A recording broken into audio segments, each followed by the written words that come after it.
The I am sorry, chandeliers I glittered cannot above the accept grand this. ballroom But of the Beverly why Hills not? It's Hotel, beautiful. their It golden is, light but I cascading over can't. marble floors, polished to a mirrored sheen. The air was thick with perfume and laughter, the clinking of champagne flutes, echoing like a subtle melody beneath the hum of the string quartet.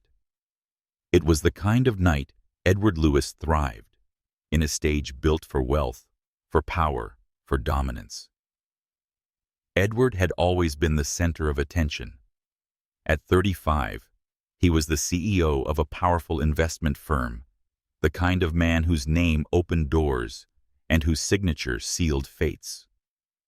Dressed in a tailored Armani tuxedo, his steel blue eyes swept across the crowd with the sharpness of a predator scanning for its next conquest. He didn't believe in chance. He believed in control, a game he had mastered long ago. Tonight was no different. As he moved among the city's elite actors, moguls, heiresses, he carried himself like a king surveying his court. Women leaned in when he spoke, their laughter tinkling too eagerly. Men clapped him on the back, eager to claim even a sliver of association with his name. And Edward basked in it the way he always did. To him, power wasn't just an accessory, it was oxygen. At the edge of the room, Jason Carter lounged with his usual smugness, swirling the champagne in his glass. Jason had been Edward's friend since their early days at Harvard Business School, though friend was perhaps too generous. Rival was more accurate and equal in wit and wealth, though never in Edward's eyes. Jason had a habit of prodding where it hurt, of challenging Edward just enough to ruffle his pride, but not enough to draw blood. Tonight, however, Jason's eyes gleamed with something sharper. As Edward approached, he raised his glass in mock salute, his smile curved like a knife blade. "Well, well," Jason drawled, his voice smooth-laced with provocation. "If it isn't Edward Lewis, the man who has everything, yet still walks around like he has something left to prove." Edward's lips curved in a slow, deliberate smile. "Careful, Jason. Envy doesn't suit you." Jason chuckled, leaning in conspiratorially. "Envy, no. But boredom, yes. I've been watching you, Edward. Always the same routine. The parties, the women, the victories. Don't you ever get tired of winning so easily?" "Winning never gets old," Edward replied, his voice steady, his tone rich with confidence. Jason tilted his head, eyes narrowing. "Then it's time for a different kind of challenge. Something you can't buy, can't bend, can't manipulate with money or charm." Edward raised an eyebrow, intrigued, despite himself. He lived for challenges after all. "And what exactly do you have in mind?" Jason's smirk widened. He leaned closer, his words meant only for Edward's ears. "I bet you wouldn't have the guts to marry a woman who isn't your usual type."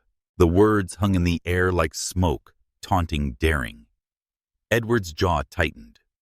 His reputation was no secret. He was known for dating women who looked like the gods had sculpted them, flawless creatures who glided through the world on the arms of powerful men.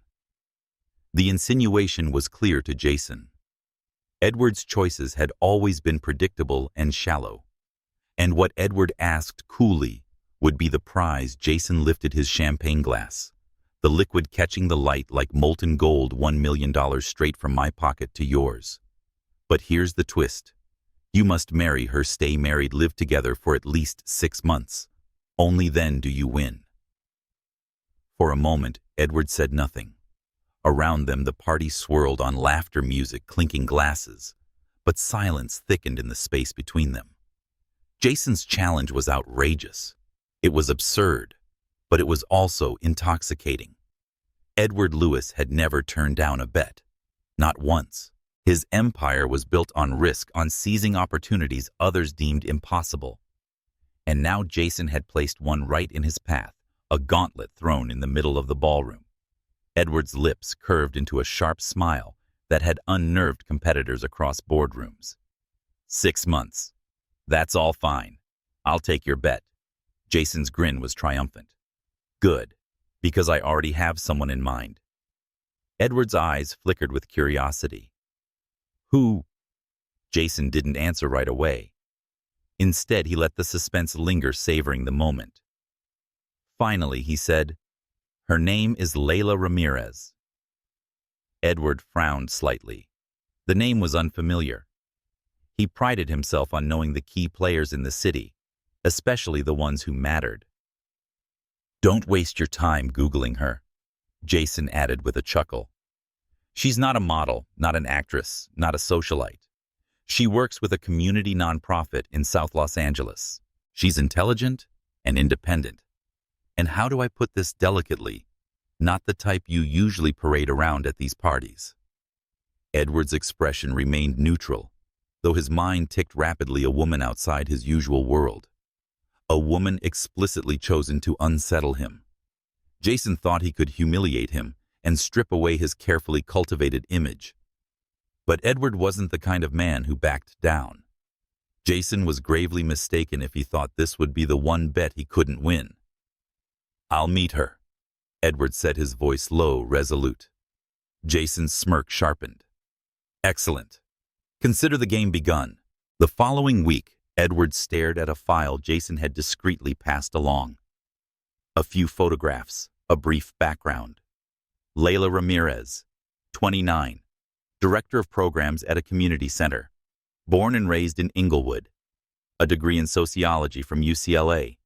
No public scandals, whispers in the tabloids, or social media trail that screamed for attention. The photos caught Edward off guard. Layla was nothing like the women he was used to. She was striking, but not in the polished, manufactured way he had expected. Her skin was a rich, deep brown. Her eyes warm, yet unyielding. Her body was whole, unapologetically, so curves wrapped in confidence. In one picture, she stood in front of a mural with a group of teenagers. Her smile radiant, her posture commanding. She looked real. And Edward couldn't remember the last time he had seen real. Still, this was a game, a contract waiting to be signed. 6 months, and the $1 million would be his. He told himself that was all that mattered. Their first meeting was arranged at Il Cielo, one of Beverly Hills' most exclusive Italian restaurants. Edward arrived early, claiming his usual corner table, which offered privacy while still commanding attention. He wore his confidence like a tailored suit, every detail calculated. When Layla entered, Edward noticed immediately. She didn't glide in like the women he knew, dripping in couture and designer heels. She walked in with her shoulders squared, her head held high, her stride deliberate, purposeful. She wore a simple black dress, elegant but unpretentious, paired with heels chosen for comfort rather than allure. But it wasn't her clothes that struck Edward. It was her presence. She seemed utterly unimpressed by the restaurant's grandeur, unfazed by the whispers that followed her entrance. When her gaze found him, it was direct, unwavering, as if she were in control. "Mr. Lewis," she said, her voice smooth, her tone clipped as she reached the table. "Ramirez," Edward replied, standing, extending his hand. She hesitated for the briefest moment before taking it, her grip firm, her eyes steady on his. "Let's not waste time," Layla said, sliding into her seat. "I know why we're here. I know about the bet, the terms, the conditions." Edward's brows lifted slightly. Jason had told her, or had she found out herself? Either way, he was impressed by her bluntness, though he kept his expression carefully neutral. "And yet you still agreed to meet," he said, studying her. Layla paused, then offered a small, enigmatic smile. "Let's say I have my reasons. 6 months may seem short, but a lot can change. If you think you can manipulate or control me, you're mistaken." Edward leaned back, intrigued despite himself. This wasn't how it was supposed to go. She wasn't supposed to be this bold, this unshaken. But rather than annoy him, It stirred something else: curiosity, perhaps even admiration. Their dinner was a duel disguised as conversation. Every word Layla spoke carried weight. Every look challenged him to push further. She didn't fawn, didn't flatter, didn't bend. And Edward found himself off balance for the first time in a long time. When the evening ended, Edward offered his hand again. 6 months then. Layla's gaze locked on his unwavering. 6 months, not a day more. And as she walked away, Edward realized something unsettling. This game might not be as simple as he thought. The morning of the wedding arrived with a sky the color of ash, as if the heavens themselves were ambivalent about the union about to take place. No rose petals were scattered down an aisle, no laughter of friends and family, no music to lift the moment into something romantic. Instead, there was only silence broken by the shuffle of papers and the clipped voices of the Manhattan City Hall clerks. Edward Lewis had never imagined his wedding day would be like this. Then again, he had never imagined marrying a woman as part of a wager. For him, marriage had always been a distant concept, something unnecessary, a contract of permanence he had no interest in signing. Yet here he stood in a dark navy suit, crisp and flawless, next to a woman who wore no veil, carried no bouquet, and bore an expression that could only be described as unshakable resolve. Layla Ramirez. She looked stunning, but not in the way the society pages might gush about. She wore a tailored cream dress that skimmed her figure without flaunting it.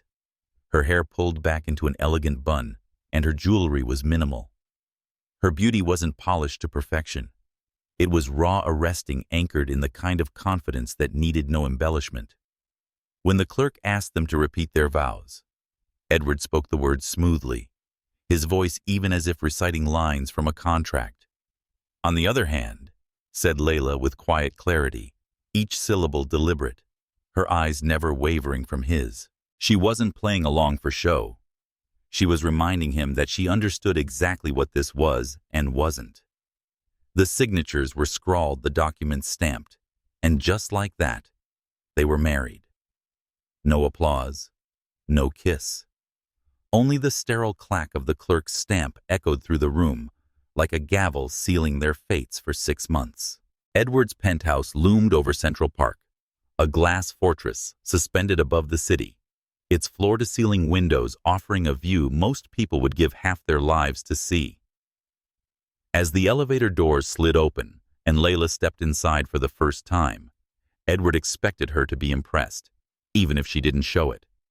He expected at least a flicker of awe in her eyes at the sheer scale of his wealth.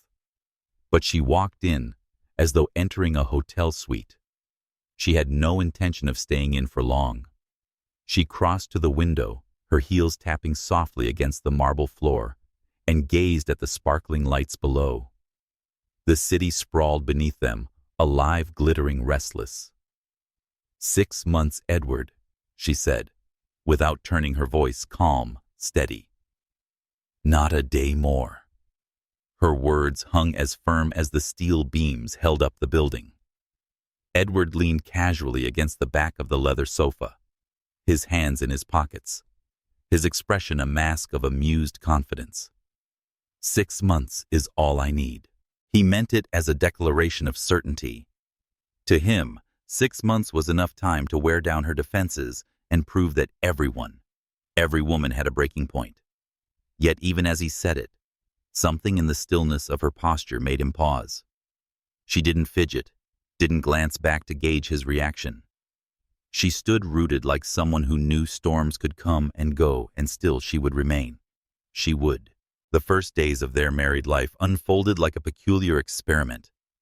Edward filled the space with his wealth, leaving gifts in plain sight, velvet boxes, with jewelry, designer handbags, clothes in her size, delivered in discreet garment bags. He arranged dinners at Michelin-starred restaurants, weekend getaways to Napa Valley, and a private jet at the ready. Layla refused them all. She closed the box and pushed it back across the table when he presented her with a sapphire necklace. "I don't need this," she said. She answered with the same composure when he suggested a trip to the Amalfi Coast. "I'm not interested." Her refusals weren't loud, weren't dramatic. They were quiet, resolute, like the closing of a door. And it infuriated him more than if she had shouted. Edward was a man who had never heard the word no without eventually turning it into yes. Yet here was a woman who not only said no, but meant it. At first, he tried charm. He invited her to wine tastings, cooked her dinner one evening, a surprisingly decent attempt at risotto, and even softened his tone, shifting from the clipped formality of a businessman to something approaching warmth.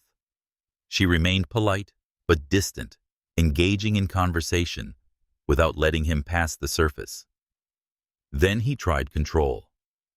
One morning as Layla reached for her coat, Edward stepped in her path.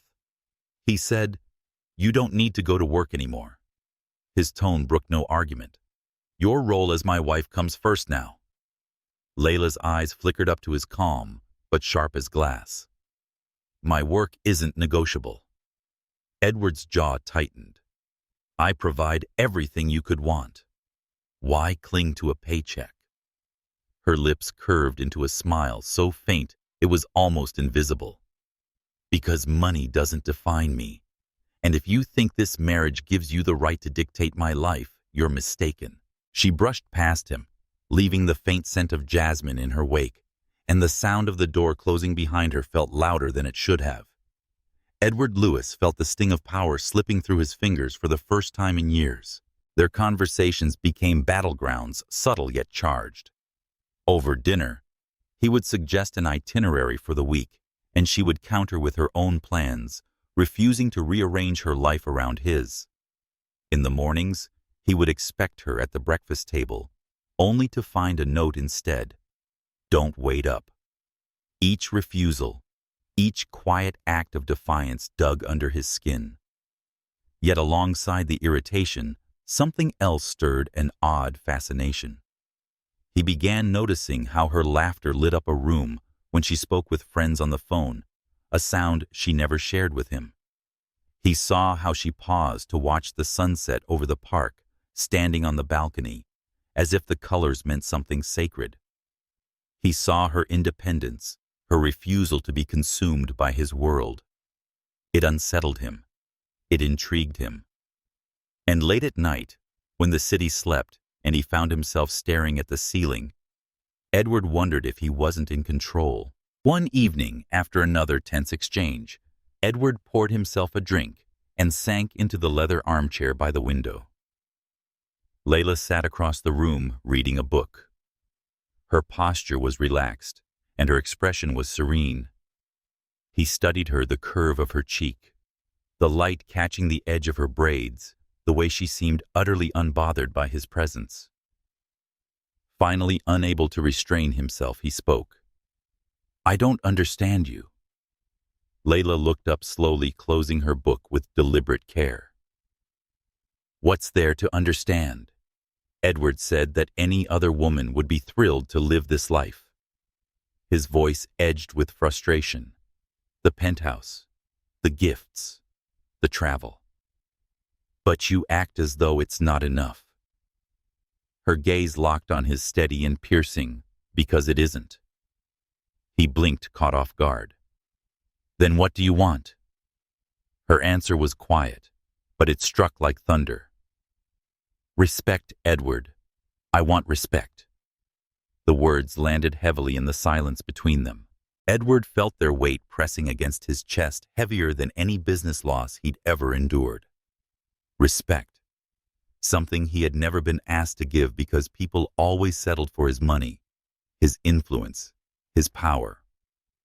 But Layla wanted none of it. She wanted something he didn't know how to give. For the first time, Edward felt a crack in the armor he had spent years perfecting. The days that followed were a strange blur of tension and revelation. He tried in small ways to push her into dependency, rescheduling her meetings without telling her, offering to handle things she had already managed, insisting she didn't need to leave the penthouse so often. Layla countered each move with quiet resilience. She attended her meetings anyway, found ways around his interference, and never once allowed his manipulation to dictate her choices. And though her defiance burned his pride, Edward couldn't deny a growing sense of admiration beneath the irritation. She wasn't bending. She wasn't breaking. She was standing unshaken in a world designed to test her. It was late one night when the balance shifted again. They had argued if silence laced with sharp words could be called an argument, and Edward found himself pacing the living room, his frustration mounting. Finally, he turned to her, his voice rawer than he intended. "You think I'm empty inside, don't you?" Layla's eyes softened, though her expression remained firm. "I don't think, Edward. I know. You fill your life with things but don't know how to fill your heart." The honesty in her words hit harder than any insult. He stood there speechless as she rose from the couch, walked past him, and disappeared into her room, leaving him alone with the echo of her truth. That night, Edward lay awake staring at the city lights outside his window. For the first time in a long time, he felt the weight of solitude pressing against him. The penthouse view and wealth seemed hollow, without someone caring enough to look past the surface. And against his will, against every instinct honed over years of dominance, Edward realized something dangerous. Layla Ramirez was not just a challenge to win. She was a woman who could unravel him, and he wasn't sure whether to fear or crave it. The days in the penthouse began to stretch like taut strings, each humming with invisible tension. Edward had expected Layla's resistance to waver, to weaken beneath the sheer weight of his world, his wealth, influence, and charm. Instead, her defiance seemed to sharpen, growing steadier with each attempt he made to assert control. It became in his eyes a game, and Edward Lewis never lost games. On a crisp Friday morning, he decided to change tactics. He had spent the week inundating her with luxury new gowns, delivered from Paris jewelry, hand-picked from Tiffany's, even an invitation to a gala at the Met, where his name guaranteed attention. Each gift and gesture had been met with the same quiet refusal. So he shifted the battleground. As Layla walked into the living room, dressed in her simple work attire, dark slacks, a blouse the color of sand, her hair pulled back in its usual bun, Edward leaned casually against the marble counter, sipping his espresso. "You don't need to go in today," he said smoothly, not as a suggestion but a decree. Layla paused, her eyes narrowing slightly. "And why not?" "Because I've arranged lunch with potential investors at 1 o'clock and a dinner with the governor's office at 7 as my wife. You'll be joining me." She adjusted the strap of her leather satchel, her posture unyielding. "Edward, when I agreed to this arrangement, I told you that my work is not optional. The community center needs me." His lips curved into a sharp smile, though his voice lowered into steel. "And I need you to stand beside me. Appearances matter, Layla. People will see us as a team, or not at all." The silence stretched thick as smoke. For a brief moment, Edward thought he had won. He felt the pressure of his demand had cornered her. But then Layla tilted her head, her gaze calm and steady. "Appearances matter to you, Edward. To me, substance matters. You can show the world whatever illusion you like, but I won't abandon my work to play a role in your performance." She walked past him, her scent of jasmine trailing lightly behind, and the door clicked shut as she left for the center. Edward's jaw tightened around the rim of his cup.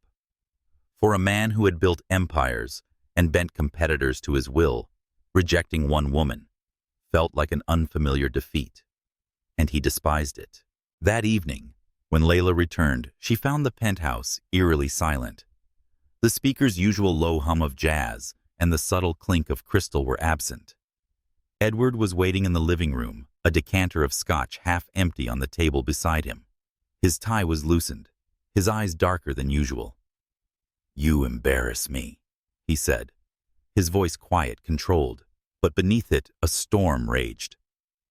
Layla set her satchel down carefully, her own tone calm. Because I chose to keep my word to the people I serve. He snapped. Because you chose them over me, rising to his feet.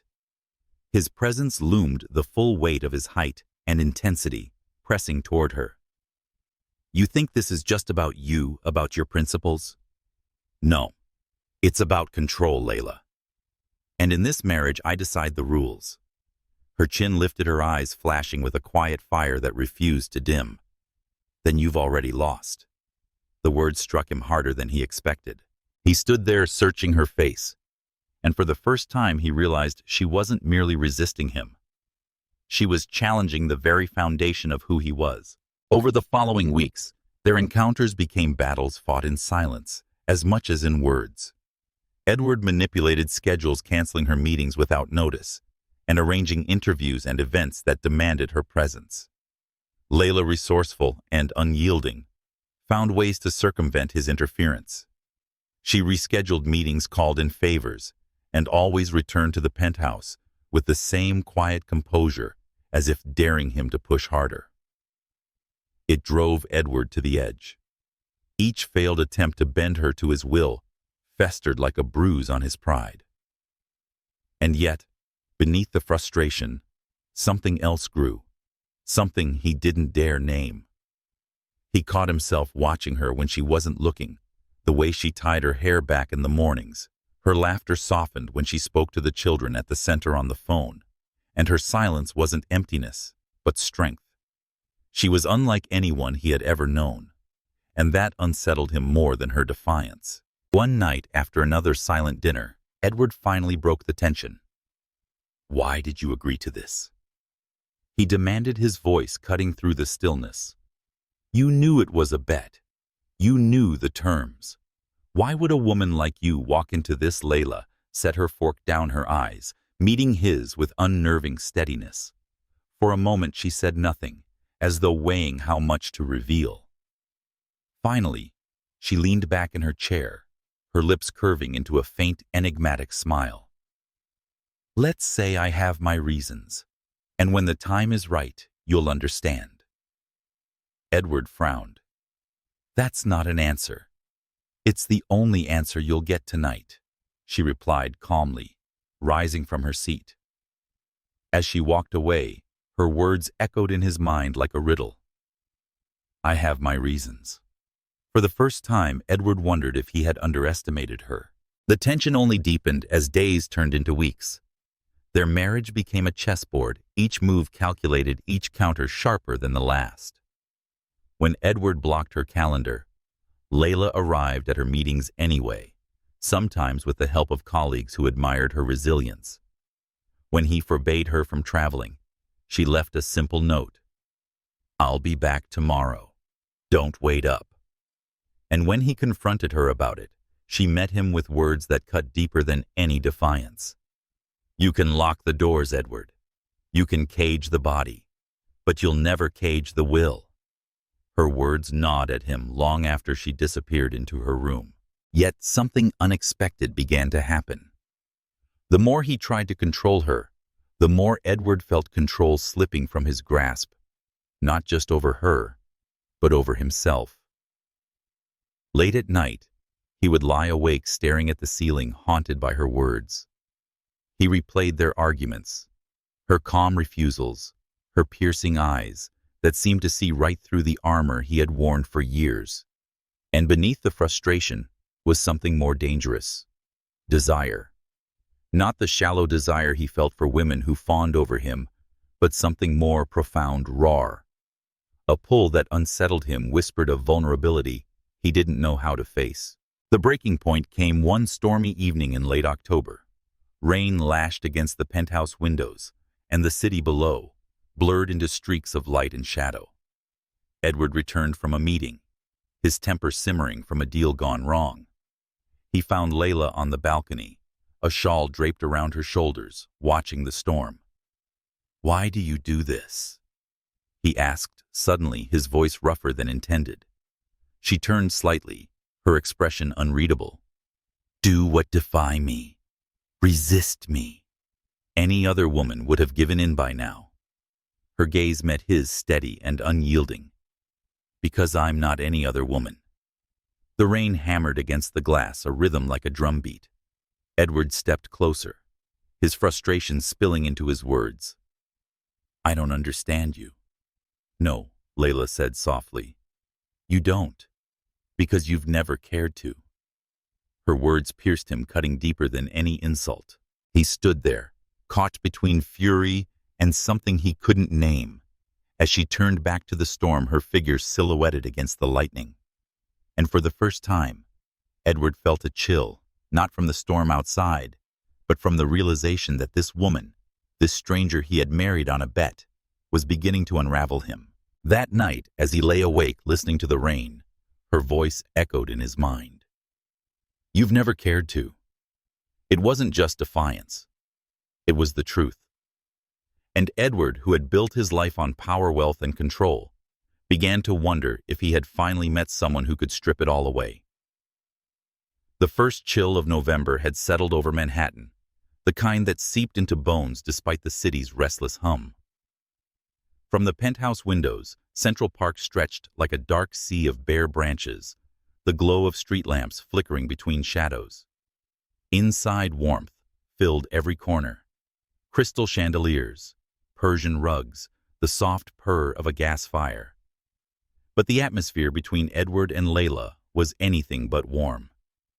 They had become experts in silence. Not the comfortable silence of two souls at ease, but the kind sharp enough to slice through the air. Conversations were no longer dialogues, but declarations, each word chosen as carefully as a weapon. And tonight, the war broke open. It began with something small. Edward had arranged a dinner party for business associates, a glittering affair of power and networking where Layla's presence would serve as both trophy and proof of stability. But she hadn't shown up.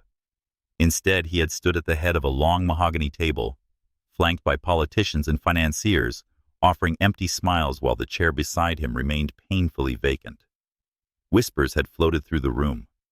Questions masked as curiosity, speculation veiled as jest. When Edward returned home that night, his pride burned hotter than the whiskey he poured straight from the decanter. Layla was sitting on the sofa reading as if nothing were amiss. You embarrassed me, Edward said, his voice low, dangerous.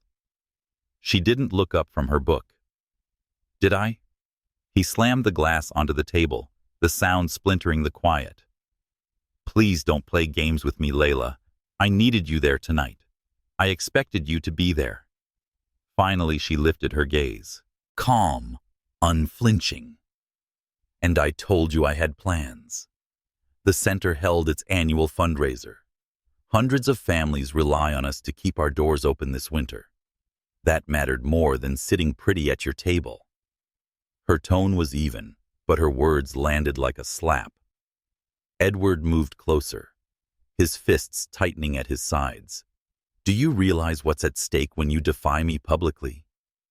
My credibility, my image. It's not just dinner, Layla. It's power.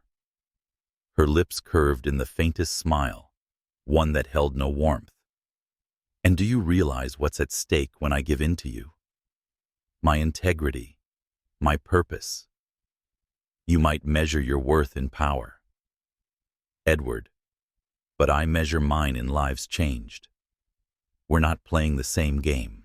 He could only stare at her momentarily, fury colliding with something else he couldn't name.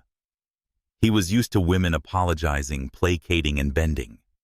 Yet Layla's refusal wasn't rebellion for rebellion's sake. It was conviction. And conviction was far harder to break. You think you can outmaneuver me, Edward said, finally, his voice tightening. You think you're holding your ground, but sooner or later, everyone bends. Layla set her book aside, rising to her feet. She moved closer until only inches separated them, her gaze unwavering. Then you'll be disappointed because I don't bend. Not enough money. Not to power. Not to you. The firelight flickered between them, shadows dancing across their faces.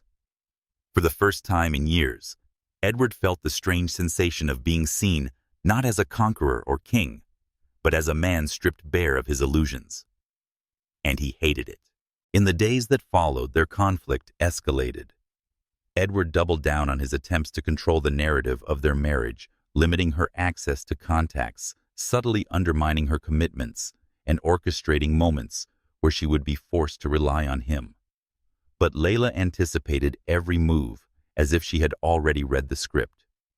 One afternoon, he arrived home early to find her in the study, organizing documents spread across the mahogany desk. "What is this?" he demanded, stepping into the room. "Proposals," she said, without looking up. "Partnerships with local businesses to expand our programs. The community needs more than scraps, Edward. It needs structure and sustainability." He laughed, though it lacked humor. "You speak as though you're running an empire. But this," he gestured at the papers, "this is child's play compared to the real world." Her eyes lifted sharp as glass. "The real world you speak of is built on crushing others. Mine is built on lifting them. Which one do you think lasts longer?" Her words stung more than he cared to admit. He swept the papers into a pile, his temper flashing. "Enough, Layla. You're my wife. You should be focused on us, not wasting time on this fantasy." Layla stepped closer, her voice dropping to a whisper that carried more weight than any shout. "You think this marriage is about us? You're wrong, Edward. This is about something far bigger than you realize." The words lodged in his chest like a blade. He stared at her for a long moment, the silence thick with unspoken questions. "What do you mean by that?" he pressed. But she only offered that same enigmatic smile, which infuriated and unnerved him. "When the time is right, you'll know." Then she gathered her papers, brushing past him with the grace of someone who had already won a battle he hadn't realized they were fighting. That night, Edward found himself pacing the length of the living room, his reflection fractured in the floor-to-ceiling windows. The city glittered below, yet none of its brilliance could quiet the storm inside him. What did she mean? Something bigger. He prided himself on reading people and anticipating motives, yet Layla remained a mystery. Each refusal, each cryptic word hinted at layers he hadn't uncovered. It was as though she had entered this marriage with her own plan. And for the first time, Edward feared that he wasn't the one pulling the strings. The tension between them peaked one evening, when a storm rattled the glass panes of the penthouse. Layla stood on the balcony, watching lightning carve jagged scars across the sky.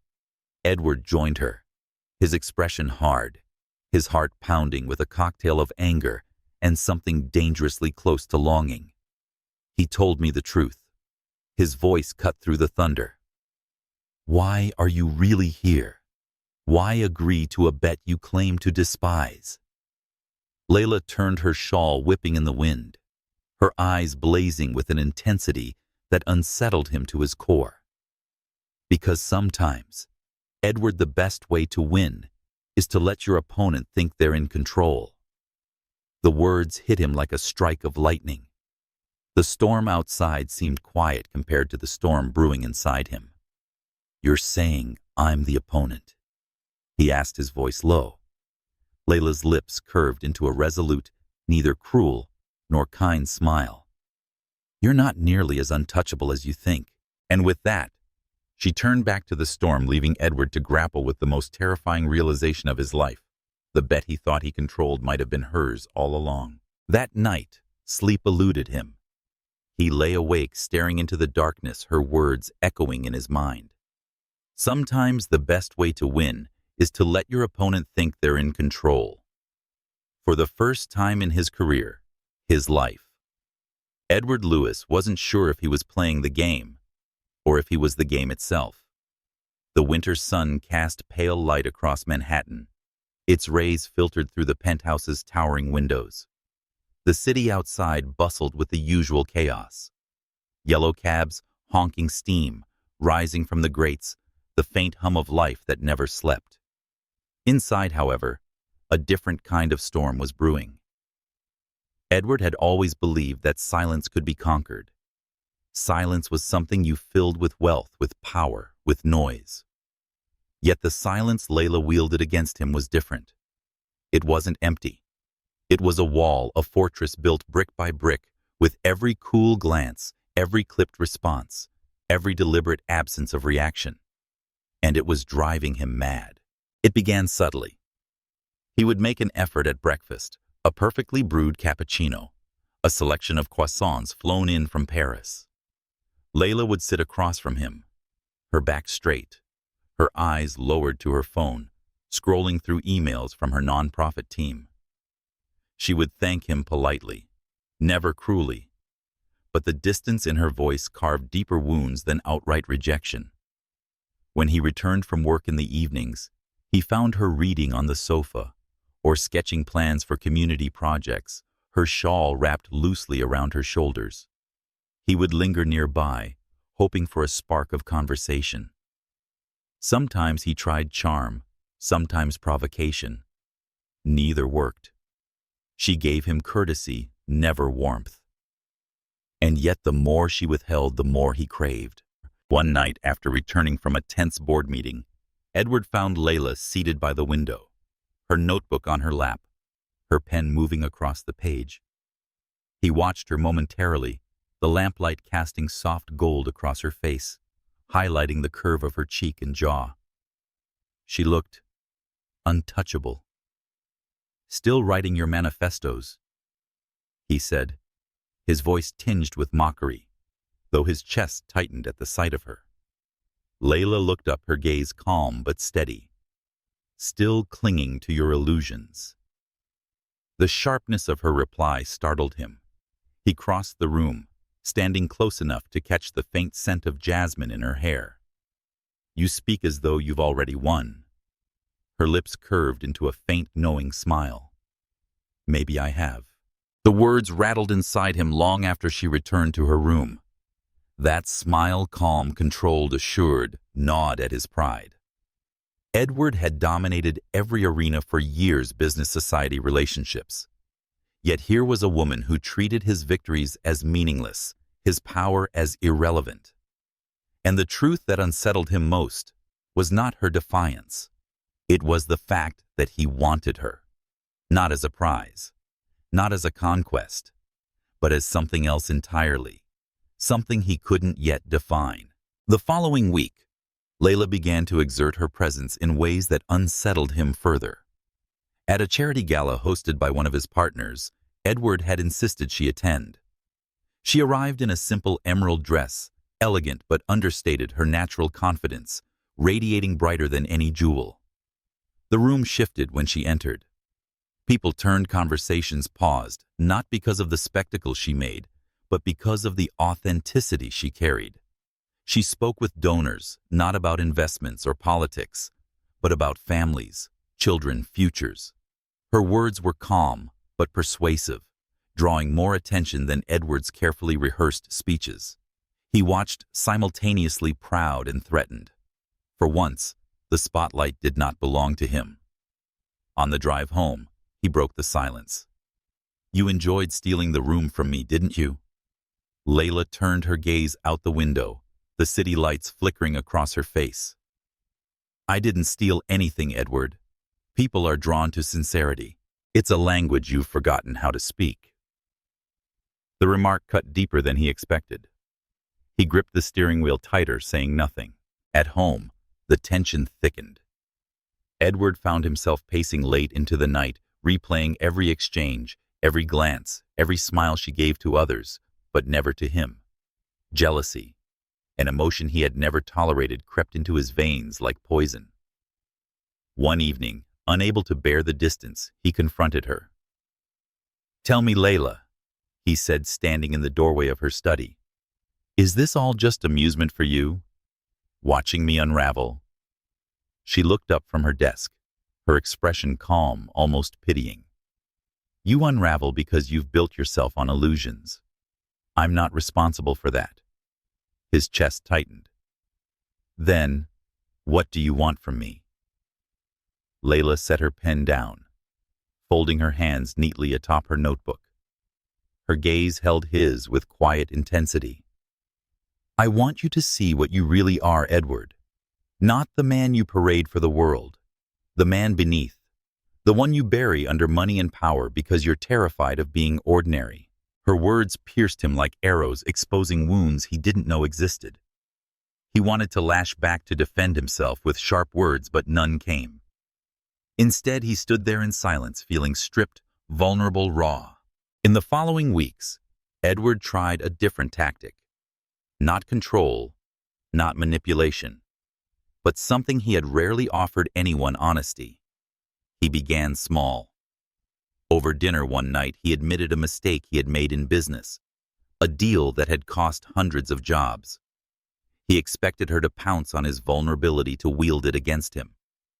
Instead, she listened quietly, offering no judgment, only silence. And somehow, that silence felt like absolution. Another evening, he told her about his childhood, the pressure of expectations, the constant chase for approval from a father who measured worth only in wins. Layla didn't soften, didn't comfort, but she looked at him differently, as if glimpsing the fractures behind his polished exterior. And though she said little, Edward found himself craving those moments. He realized he wasn't speaking to win anymore. He was talking because he wanted her to see him, but ever composed. Layla never let him forget the truth of their arrangement. One cold December night, as they stood on the balcony overlooking Central Park, Edward finally asked the question that had haunted him. "Do you hate me?" Layla turned her gaze from the skyline to his face. Her eyes were steady, unblinking. "I don't waste energy on hate, but I haven't forgotten." The chill of her words cut through the winter air. He wanted to ask what she hadn't forgotten, but her silence told him enough. She carried secrets like weapons and wasn't ready to unsheathe them yet. As Christmas approached, Edward planned a grand gesture. He arranged for the penthouse to be filled with lights, a towering tree adorned with ornaments from around the world, gifts stacked like fortresses beneath it. He thought the spectacle might stir something in her: nostalgia, warmth, maybe even gratitude. But when Layla walked in, her expression remained composed. She studied the glittering tree briefly before saying softly, "Do you really think love can be manufactured with glitter and glass?" Her words stung. He had spent his life proving that anything could be bought, shaped, controlled. But here was a woman reminding him that the one thing he wanted most from her could never be purchased. That night, Edward sat alone by the fire, long after she had gone to bed, the ornaments glinting like silent accusations. For the first time, he admitted that this was no longer about winning a bet. It was about her. And he was losing. Snow fell softly over Manhattan, blanketing the city in fragile white. From the penthouse, the view was breathtaking. Central Park stretched out like a winter canvas, the lights of Fifth Avenue shimmering like constellations. But inside, beauty was a facade unable to mask the storm, tightening its grip on Edward Lewis's life. The first blow came quietly. One morning, his assistant called in a panic. A major contract had collapsed without warning. A tech company Edward's firm had been courting for months, but abruptly withdrew, citing ethical concerns. Edward dismissed it as a misunderstanding, a temporary setback. But within days, another client followed. Then another. For the first time in years, Edward's empire trembled. And though he didn't want to believe it, he felt Layla's shadow in every failure. She carried herself differently now. Not louder, not bolder, but with a quiet authority that unsettled him. She moved through the penthouse as if she owned more than the marble floors and glittering chandeliers. She moved as though she held dominion over him. At breakfast one morning, Edward slammed his phone onto the table, his jaw clenched. 3 contracts in a week, he snapped. "Do you know what that means?" Layla looked up from her coffee, her expression composed. "It means you should ask yourself why they're leaving." "Don't play coy with me," Edward said, his voice sharp. You're behind this. Her gaze was steady, unreadable. Am I? Or are you finally paying the price for the lives you've stepped on? The words landed like a blade slicing through his defenses. He wanted to accuse her further, to demand answers, but something in her eyes stopped him. It wasn't guilt. It wasn't fear. It was certain. That evening, Edward found her on the balcony, wrapped in her shawl, the city lights flickering across her face. The cold air stung his skin, but her calm presence burned hotter than fire. "You're trying to destroy me," he said, his voice low, hoarse. Layla turned her eyes, catching his with unnerving steadiness. "No, Edward. I'm trying to show you what it feels like. To lose. To watch everything crumble and know it was your own doing." The truth in her tone shook him more than her words. He felt a shiver crawl down his spine, though the night air was still. The cracks in his empire deepened. Board members whispered doubts. Investors grew restless. The press, always hungry, began sniffing at the edges of scandal. And through it all, Layla stood like an immovable pillar, her silence louder than accusation. One night, after a fierce meeting, where half his partners threatened to withdraw, Edward returned home seething. He found Layla in the living room, curled on the sofa with a book in hand, the glow of the fire illuminating her profile. "Do you take pleasure in this?" he demanded. She closed her book slowly, lifting her gaze to his. "In what?" "In watching me fall apart." Her lips curved in a faint smile, sad, not triumphant. "No, I take no pleasure in your pain, Edward. But perhaps you're finally tasting what you once served so easily to others."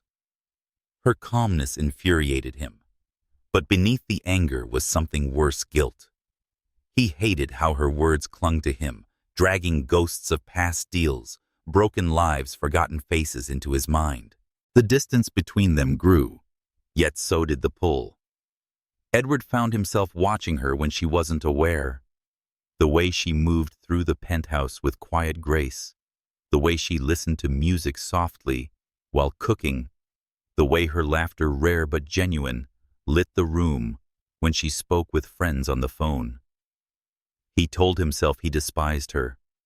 He told himself she was the enemy, but his heart betrayed him, beating faster each time she entered the room. One evening, as snow flurries danced against the glass, Edward poured himself a drink and found Layla seated at the piano in the corner.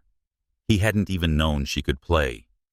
Her fingers moved gracefully across the keys, coaxing a haunting and tender melody.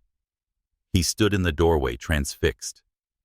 For the first time, he saw her not as his opponent, not as the woman unraveling his empire, but as a soul complex, layered, unreachable. When the music faded, he approached. "Why didn't you tell me?" She glanced up, her eyes cool. "You never asked." He sat beside her on the bench, the nearness of her presence overwhelming. "What else don't I know about you?" Layla studied him, her expression unreadable more than you could imagine. Her words carried weight, heavy with secrets, and Edward felt both dread and desire equally. The next day brought another blow. A journalist published an exposé on Edward's firm, detailing ruthless acquisitions and questionable practices. The timing was too precise, too perfect. And when Edward confronted Layla, her silence told him everything. "You did this?" he said, his voice a mix of fury and awe. She looked at him steadily. "Truth has a way of surfacing. I merely gave it a nudge." "Why?" His voice cracked raw. "Why are you doing this to me?" Layla stepped closer, her voice quiet but sharp as glass. "Because you've built an empire on ruins, Edward, and I want you to feel what standing among the ashes is like." The words cut deeper than any blade. Yet even as his world collapsed, Edward was more drawn to her than ever. It was madness, falling for the very woman dismantling his life. But there was no denying it anymore. Unable to bear the tension one night, He cornered her in the hallway. He said, "Please tell me what you want from me," his voice low, desperate. "Money, revenge. What will make this stop?" Layla's eyes met his, steady and unflinching. "I don't want your money. I don't wish to your empire. I want you to face yourself, to see the man you've become." His chest tightened, his breath catching. "And if I do, if I change?" Her lips curved into the faintest smile, both sad and hopeful. "Then you'll understand what it means to be human." That night, Edward couldn't sleep. Her words haunted him, circling his mind like restless shadows. "Face yourself. See the man you've become." For the first time, he admitted he didn't know who that man was anymore. The turning point came a week later. Edward returned from a disastrous meeting, his reputation bleeding in the press, his board fracturing. He found Layla on the balcony, the winter wind whipping her shawl around her shoulders. "You've won," he said, his voice hollow. "Is that what you wanted? To break me?" Layla turned slowly, her eyes glistening with something he couldn't decipher. Anger, sorrow, or perhaps both. "No, Edward," she said softly. "I don't want to break you. I want you to understand what it feels like to be broken." Her words struck him like thunder, and he momentarily felt the world tilt beneath his feet. That night, as he stood alone in the darkened living room, Edward caught his reflection in the glass. For years he had seen strength, control, triumph. But now he saw something else. A man haunted. A man undone. A man who, against all reason, found himself falling for the very woman who had vowed to teach him pain. And as the snow fell silently outside, Edward whispered into the empty room, though no one was there to hear, "God help me. I think I'm in love with her." The new year arrived with fireworks over Manhattan, bursts of color scattering across the night sky. From the penthouse balcony, the city shimmered like a living jewel, but Edward stood watching with no joy in his chest. Once he had celebrated nights like these with champagne women and endless laughter. Layla gazed silently at the lights beside him, her expression unreadable. Her silence had become his torment. The decline of his empire had slowed, but not stopped. Deals slipped through his fingers like sand, investors withdrew, and the press painted him as ruthless, arrogant, and untouchable.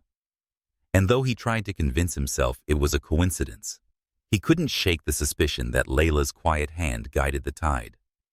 But the greater battle wasn't in boardrooms. In the walls of this penthouse, her presence lingered like balm and poison in every room. One morning, Edward found her at the kitchen counter, sipping her coffee, her phone lighting up with messages. Another article, he muttered, tossing the paper onto the marble. The headline blared, "Lewis firm faces scrutiny over past acquisitions." Layla looked at the headline, then at him. "Truth has a way of resurfacing." His voice sharpened. "Do you enjoy this? Watching me burn?" Her gaze didn't waver. "I enjoy justice." The word struck him like a lash. Justice. To her, he wasn't just Edward Lewis' husband in name. He was a symbol of everything she loathed, everything she had come to fight. That evening, he tried another tactic. He prepared dinner himself, a rare effort, clumsy but sincere. Pasta, wine, candlelight. He waited for her reaction as she sat across from him. She twirled the pasta with her fork, took a bite, and nodded once. "It's good." No smile, no warmth, just a simple acknowledgement. Edward's heart clenched with frustration. "Do you ever plan to forgive me?" Her fork clinked softly against the plate as she set it down. "Forgiveness isn't mine to give. Not yet." The calm in her voice cut deeper than anger ever could. Days passed, and Edward's desperation grew. He tried grand gestures, sending donations in her name to the community center, canceling business meetings, to spend time at home, even shadowing her work one afternoon. But every attempt was met with the same quiet wall. Layla remained courteous, but never tender. And that indifference was more painful than hatred. One night, unable to bear it any longer, Edward confronted her in the living room. "You punish me with silence," he said, his voice rough, his chest tight. "You treat me like I don't exist." Layla closed the book in her lap and looked at him calmly. "Because you don't exist, Edward. Not the real you. You hide behind control, behind wealth, behind power. Until you strip all that away, what is left?" His throat tightened. "What if I want to find out? What if I want to be more than what I've been?" Her eyes softened for the briefest second, then hardened again.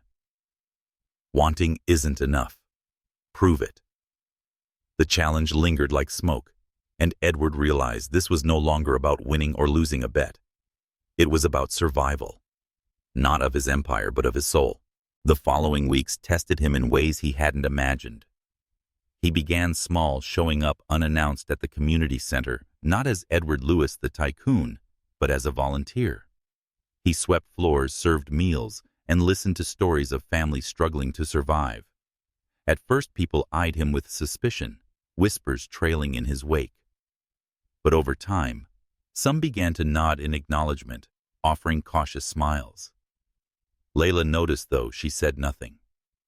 At home, Edward left behind the armor of arrogance. He asked her questions not to manipulate, but to understand. "Why this work? Why these people?" he asked one night as she typed at her laptop. She looked up briefly. "Because they're forgotten. And no one deserves to be forgotten." The simplicity of her answer struck him harder than any lecture. Forgotten. The word echoed in his mind long after she closed her laptop. But Layla didn't make the path easy. If anything, her silence deepened. She let him struggle and flounder, offering no comfort or reassurance. Each day felt like walking through a desert parched for even a drop of her approval. Edward began to realize that silence was her sharpest weapon. With anger, he could fight back. With accusations, he could defend. But with silence, he was helpless. One evening, after another exhausting day of damage control at the office, Edward returned home to find Layla on the balcony, her shawl wrapped tightly around her shoulders. The city sprawled beneath her like a kingdom she ruled alone. "I don't know how much more of this I can take," he admitted, his voice breaking. Layla turned her eyes steady. "Then you're beginning to understand. Understand what it means to be powerless, to be at someone else's mercy, to live in silence, unseen, unheard."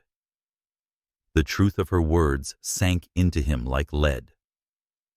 For the first time, Edward saw her not just as his wife, not just as the woman unraveling his empire, but as someone who had lived in that silence long before she ever met him.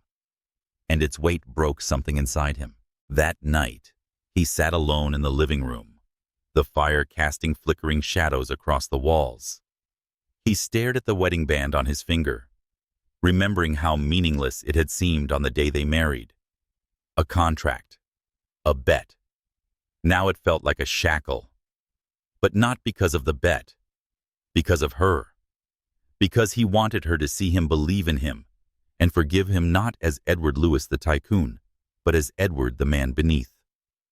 And for the first time in his life, Edward prayed not for deals or power, but for the chance to be worthy of the woman whose silence had become his most significant punishment and salvation. Winter deepened in Manhattan, the city caught between ice and steel. For Edward Lewis, the days blurred into a strange rhythm. Mornings filled with crises at the office, afternoons spent at the community center, evenings in a penthouse that no longer felt like his own. The man who once thrived on power now lived in limbo, desperate to prove that he could be more than the ruthless titan the world had known. And at the center of it all stood Layla, silent, steady, unyielding. It began with a phone call. Edward tracked down one of the first men he had crushed in business, a small manufacturer from Detroit, whose company had collapsed after Edward's firm orchestrated a hostile takeover. Years ago, he hadn't thought twice. It had been a line in a ledger, another victory to boast about. Standing on the cold steps of a modest home, Edward felt his chest tighten. When the door opened, the man's eyes widened in disbelief. "Edward Lewis," he said, his voice bitter. "Come to gloat." "No." Edward replied, his tone softer than he thought possible.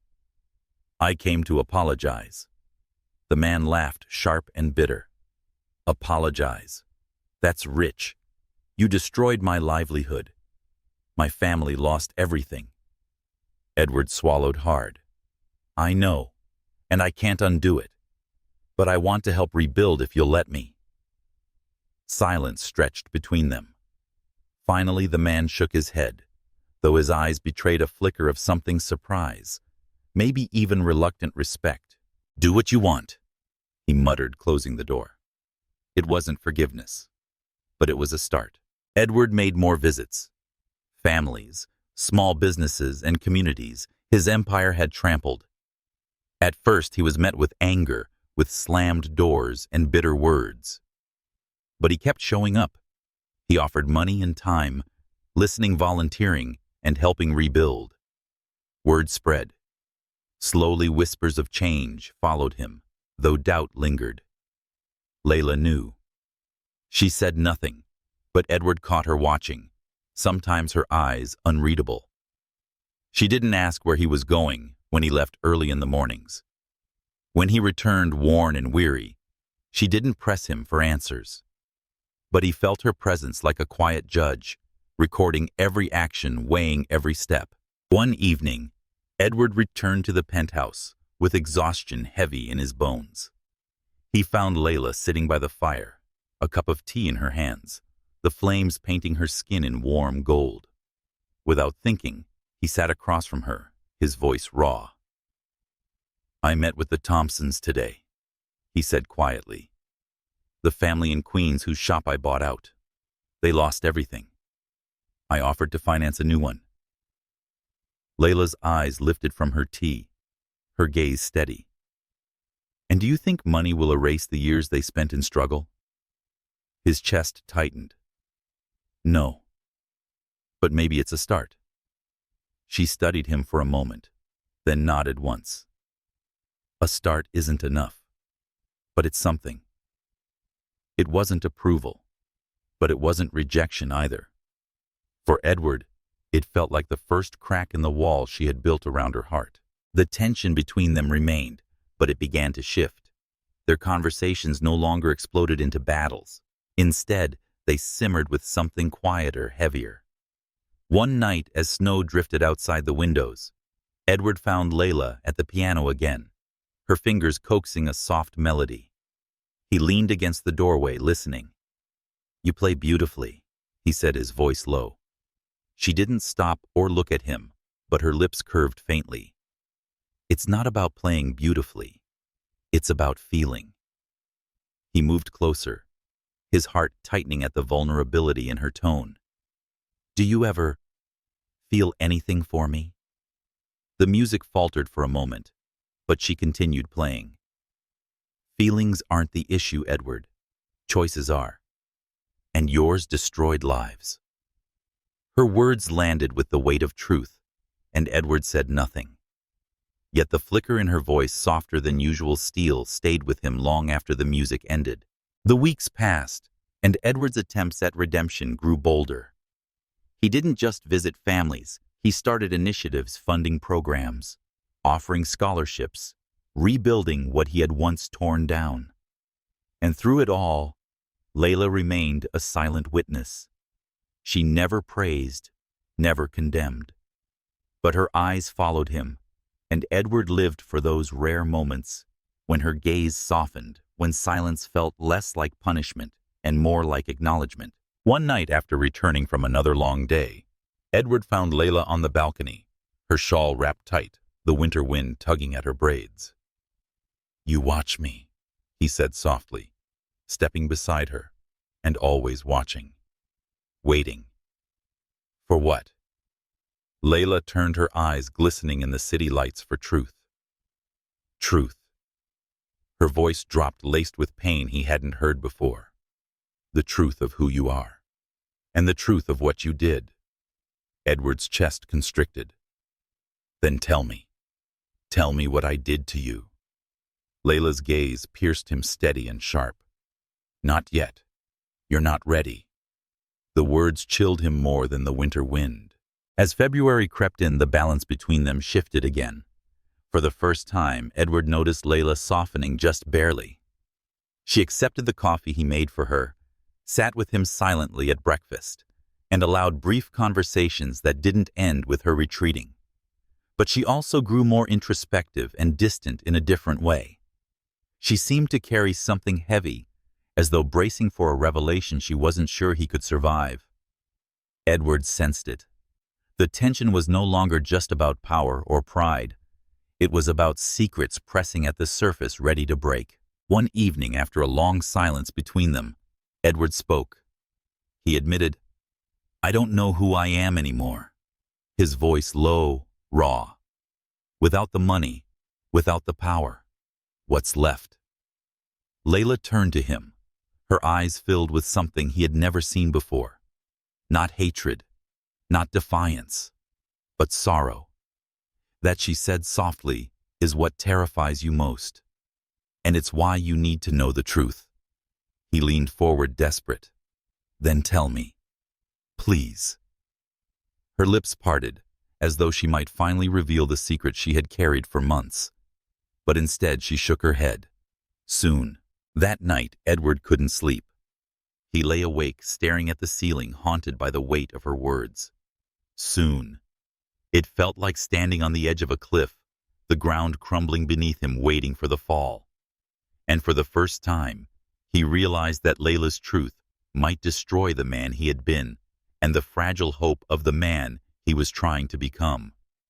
The night was heavy with silence, the kind that pressed against the windows and settled in the corners of the penthouse like an unwelcome guest. Edward sat alone in the living room, the fire burning low, the shadows stretching long. He had grown used to waiting for Layla's words, her gaze, and the truth she dangled before him like a blade. Tonight, he sensed it was coming. Layla entered quietly, her shawl draped over her shoulders, her steps slow but deliberate. She stood by the fire for a long moment, staring into the flames, her profile etched in gold and shadow. Edward rose to his feet, his chest tight. Layla. She turned her eyes steady, but haunted. It's time you knew. The air thickened, his pulse pounding in his ears. He had asked for this moment for weeks, begged for it, dreaded it. Now it was here, and he felt unprepared.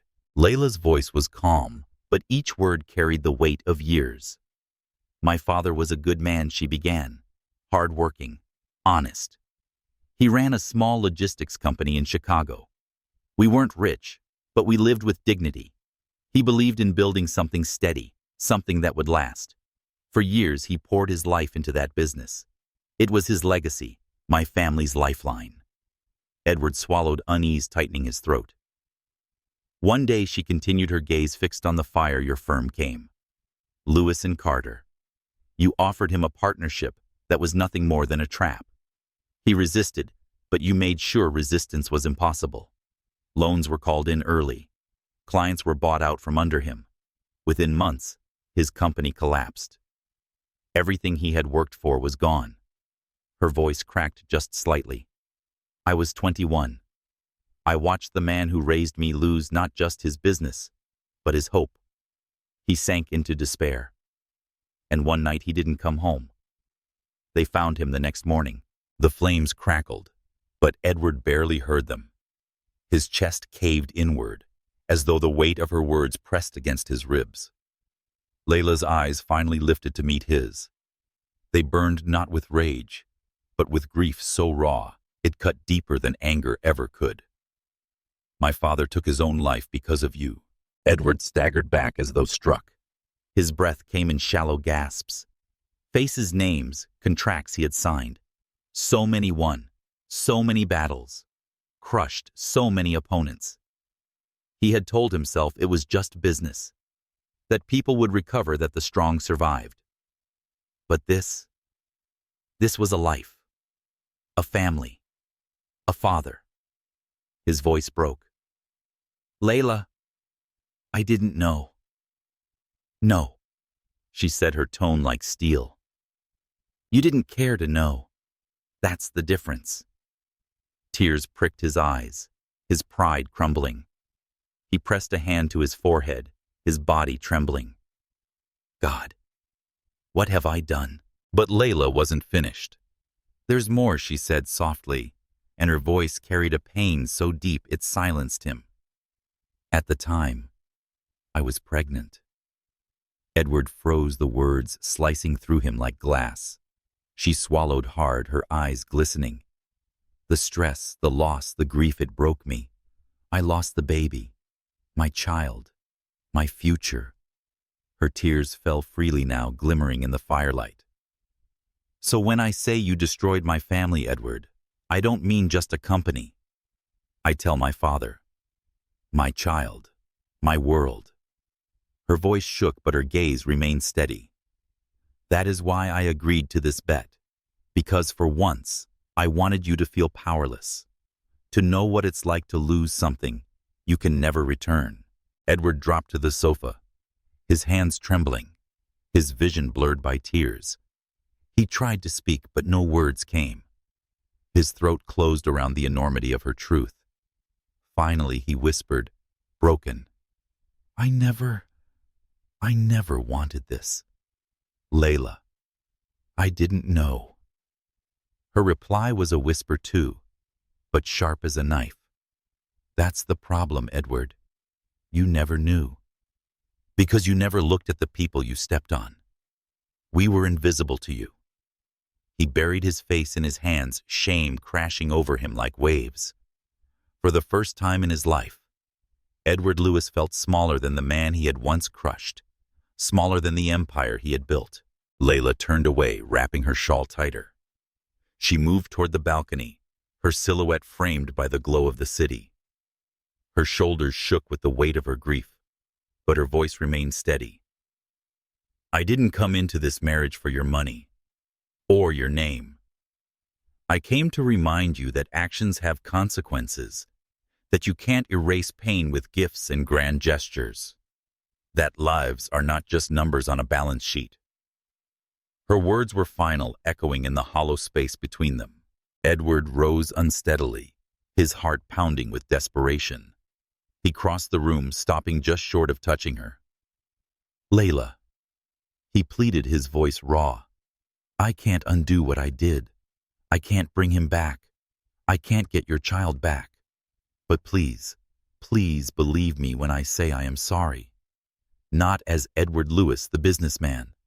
As a man. As your husband. She turned, her face streaked with tears, her eyes filled with fury and sorrow. Husband? This was never a marriage, Edward. It was a contract, a bet. And you lost the moment you thought you could buy me. Her words shattered him. For a long time, neither spoke. The only sound was the hum of the city beyond the glass, the quiet crackle of the dying fire. Finally, Layla stepped back, her voice quieter now, but no less sharp. You asked me once what I wanted: respect, dignity, justice. But now, what I want is for you to carry this weight, to live with the knowledge of what you've done. That will be your punishment. Edward's chest ached, his breath ragged. He wanted to beg, fall to his knees, and swear he would spend the rest of his life making it right. But he knew nothing he could say would heal what had been broken. Layla's tears glistened like diamonds in the city light as she whispered, "Good night, Edward." Then she left him in broken silence with only his guilt for company. That night, Edward didn't sleep. He sat by the window until dawn, watching the snow fall over the city, each flake a reminder of the countless lives He had ignored the pain he had caused, the love he had destroyed before it could begin. And for the first time in his life, Edward Lewis prayed not for redemption, forgiveness, but strength to carry the weight of Layla's truth, even if it crushed him. The days after Layla's revelation stretched into a blur of silence and shadows. Edward wandered the penthouse like a ghost, his once commanding presence stripped bare. Her words echoed endlessly in his mind. Her father, her child, her grief.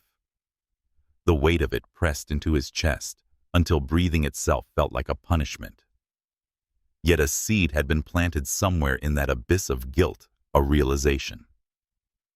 Redemption was not a promise, not a plea, not a performance. It was a life lived differently, a choice remade every day. And Edward was ready to choose. He began with himself. At the office, he called an emergency meeting with his board. For years, he had led ruthlessly measuring success, only in numbers. As skeptical eyes watched him, he said the words no one expected. "I was wrong." A silence fell over the room. Edward's voice, once sharp and commanding, now carried something heavier: humility. "For years, I built this company on destruction. We bought, crushed, consumed without thought for the people we left behind. That ends today. From this moment forward, Lewis and Carter will not just be a firm that profits. We will be a firm that rebuilds. We will make it right for every family and every business we've harmed." Whispers rippled through the room. Some doubted, some scoffed, but Edward didn't care. For the first time in his career, his words weren't crafted for applause. They were a vow. His actions followed. He launched a restitution program, pouring millions into rebuilding small businesses once dismantled by his empire. He visited community centers not as a figurehead, but as a man willing to sweep floors, listen, and learn. He canceled contracts that preyed on weakness. He chose mercy over profit.